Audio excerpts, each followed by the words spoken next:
I never expected the most unexpected turning point in my marriage to start with something so ordinary. Me, the dog, and a last-minute message. But that's exactly how it happened, and what followed quietly appended the rhythm of my life. It was a gray Wednesday afternoon, the kind where silence feels heavier than usual. Adrian, my husband, was on his third business trip of the month. By now, I'd grown accustomed to the emptiness, the lonely dinners, the half-finished phone conversations, the kind of distance that becomes invisible because it's been there for so long. Only Cooper, our golden retriever, refused to adjust. He spent the morning waiting by the front door, tail flicking every time a car passed, as if he somehow expected Adrian to walk through it. He wouldn't be back for days. Then my phone buzzed. "Hey, quick favor," Adrian's message read. "Derek's at the door. I told him he could take Cooper to the lake for the weekend. Hope that's okay." Derek, Adrian's quiet college friend who always kept to himself at barbecues and Christmas dinners, was not someone I had imagined spending a weekend with.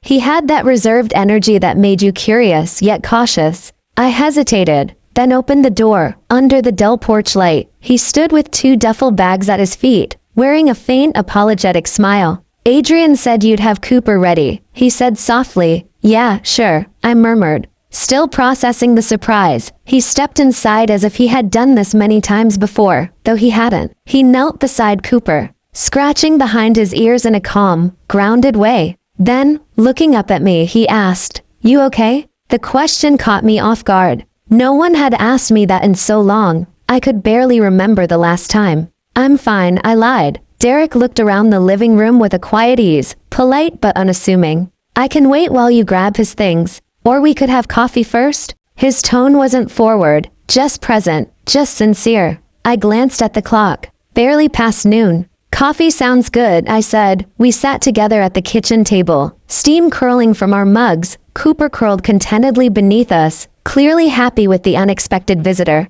And for the first time, Derek and I actually talked. He spoke quietly about a recent divorce, trying not to sound bitter, and I could see the weight of it in his posture. When I admitted the distance growing between Adrian and me, he listened. Really listened. "You're not invisible," he said gently. "You've just been quiet for too long." Something inside me shifted. Outside, rain tapped softly against the windows, growing into a steady rhythm. Cooper nudged against Derek's leg, and I joked, "Guess the lake trip's postponed. I'll wait it out if that's okay," he replied. Cooper doesn't like thunder, and truthfully, neither do I. Hours passed. I cooked a simple, comforting pasta, and Derek helped without a word of instruction. He moved through the kitchen naturally, neither crowding nor intruding. There was a strange peace in that, 2 people, strangers really, working quietly together without obligation. When our hands brushed while clearing plates, we froze for a heartbeat. Then he stepped back, careful and respectful. Later, as the storm deepened, I offered him the guest room. He paused at the bottom of the stairs. "Can I ask you something?" He said. "Sure," I answered. "What if Adrian stopped seeing you?" "Not really seeing you? Because someone else is supposed to." His words hit me like thunder after lightning, soft, yet impossible to ignore. I opened my mouth, but no sound came. His face tightened with regret. "I shouldn't have said that. Forget it. Long day."